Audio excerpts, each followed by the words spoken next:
Assalamualaikum warahmatullahi wabarakatuh. Pemirsa Amirul Mukminin yang dirahmati Allah Subhanahu wa taala. Nabi Sulaiman alaihissalam merupakan salah satu dari 25 nabi dan rasul yang wajib diketahui di dalam kitab suci Al-Qur'an. Beliau adalah putra dari Nabi Daud alaihissalam dari keturunan Nabi Ibrahim alaihissalam. Nabi Sulaiman mewarisi kerajaan sang ayah Nabi Daud. Beliau menjadi seorang nabi sekaligus raja, sama seperti ayahnya Nabi Daud alaihissalam. Beliau lahir di Palestina dan diangkat menjadi nabi dan rasul sekitar tahun 1970 sebelum Masehi, dan wafat di Rahbam, Baitul Maqdis, Palestina. Beliau adalah keturunan yang ke-13 dari Nabi Ibrahim alaihissalam dari jalur Nabi Ishak. Di antara mukjizat Nabi Sulaiman yang diberitahukan di dalam Al-Quran dan hadis, yaitu yang pertama adalah berbicara kepada permadaninya dan mengerti bahasa hewan. Yang kedua, sanggup memerintahkan bangsa jin dan hewan untuk melaksanakan tugas dan keperluan Nabi Sulaiman. Yang ketiga, memiliki permadani yang terbuat dari sutra dan benang emas seluas 1 farsak atau 8 km. Yang keempat, menundukkan angin. Yang kelima, mampu melunakkan tembaga untuk pembuatan gedung-gedung dan persenjataan dari besi. Keenam, cincin yang berasal dari langit dan memiliki 4 sisi. Ketujuh, sanggup mendengar suara yang lirih dan jauh. Kedelapan, memiliki harta dan kerajaan yang melimpah, serta termasuk nabi yang paling kaya raya. Wallahu a'lam bishawab. Wassalamualaikum warahmatullahi wabarakatuh.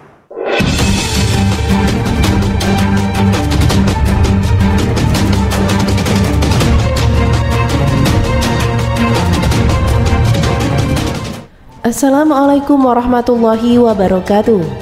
Apa kabar sahabat Amirul Mukminin? Semoga semua dalam lindungan Allah Subhanahu wa taala. Nabi Sulaiman alaihissalam bahkan pernah memerintahkan jin untuk membantunya dalam membangun kerajaan. Namun begitu, ada sesosok jin yang berani untuk berbuat buruk pada semua istri Nabi Sulaiman. Bagaimana hal itu bisa terjadi? Kisah ini diriwayatkan oleh Said Ibnu Abu Aruba dari Qatada. Diawali saat Nabi Sulaiman akan membangun Baitul Maqdis dengan syarat tidak boleh terdengar suara besi beradu. Nabi Sulaiman merasa dia tidak akan mampu melakukan hal itu. Kemudian ada seseorang yang memberitahu Nabi Sulaiman bahwa ada jin yang mampu melakukannya. Jin tersebut bernama Syakar. Syakar merupakan sosok jin jahat yang tinggal di laut. Kemudian Nabi Sulaiman mencarinya ke laut. Benar saja, di tepi laut terdapat sebuah mata air yang selalu didatangi oleh jin Syakar. Mata air itu sebagai tempat jin Syakar minum seminggu sekali. Nabi Sulaiman kemudian mengeringkan mata air tersebut dan menggantinya dengan khamar. Pengaruh khamar menguasai akal jin Syakar. Saat jin Syakar lengah, Nabi Sulaiman menunjukkan cincinnya dan menempelkannya cincin tersebut di antara tulang belikat jin Syakar hingga jin Syakar lumpuh dan tunduk. Jin Syakar kemudian dibawa ke hadapan Nabi Sulaiman. Nabi Sulaiman kemudian menceritakan tentang rencana pembangunan Baitul Maqdis yang tak boleh terdengar suara besi beradu kepada Syakar. Jin Syakar kemudian mendatangkan telur burung hudhud untuk meletakkannya di antara kotak kaca tertutup. Kemudian induk burung hudhud datang. Dia hanya bisa berputar di sekitaran kaca. Tak lama induk burung hudhud itu pun pergi dan datang kemudian dengan sebuah intan. Lalu intan itu dikeratkan pada kaca dan pecahlah kacanya hingga ia bisa mengerami telurnya. Setelah itu, Nabi Sulaiman mengambil intan dan menggunakannya untuk memotong batu-batuan dan benar tanpa mendatangkan suara. Awalnya jin sakar takluk dan tunduk kepada perintah Nabi Sulaiman. Namun bagaimana bisa Nabi Sulaiman kecolongan oleh jin itu? Ternyata peluang jin bisa menggauli semua istri Nabi Sulaiman adalah karena jin itu berhasil mencuri cincin Nabi Sulaiman alaihissalam. Salah satu dari sekian istri Nabi Sulaiman, terdapat seorang istri yang paling dicintai dan dipercaya oleh Nabi, yaitu Jarada.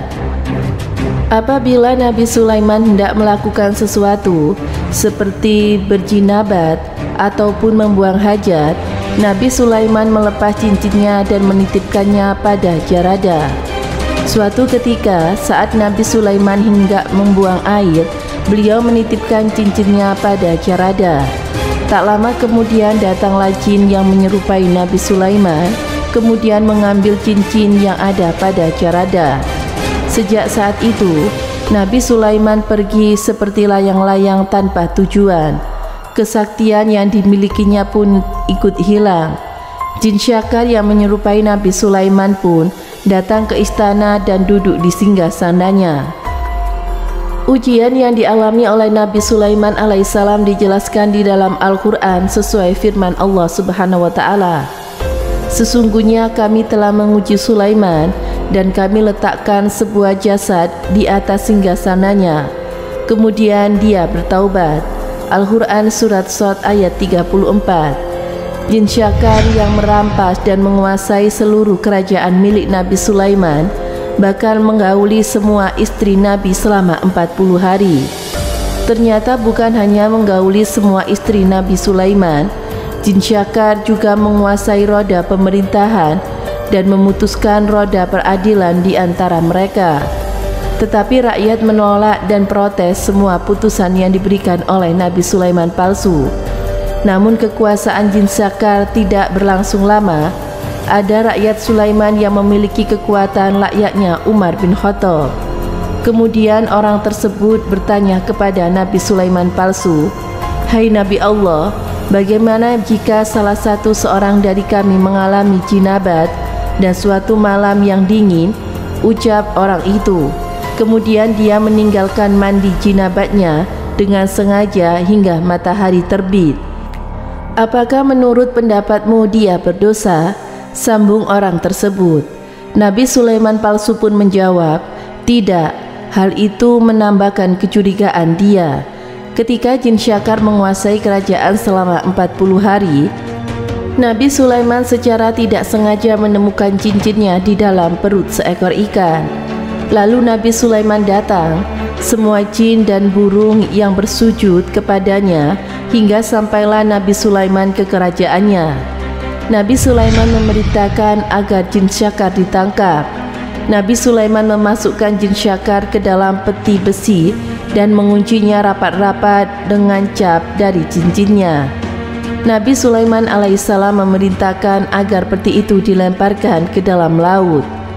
Dikisahkan pula bahwa telah ditundukkannya angin yang sebelumnya tidak ditundukkan kepadanya, seperti dijelaskan di dalam Al-Quran. "Dan anugerahkanlah kepadaku sebuah kerajaan yang tidak dimiliki oleh seorang pun jua pun sesudahku. Sesungguhnya Engkau yang Maha Pemberi."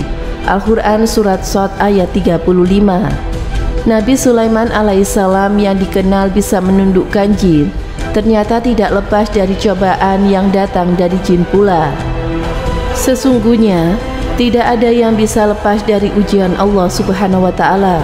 Apabila kita yang hanya manusia biasa. Semoga bermanfaat. Wallahu a'lam bishawab.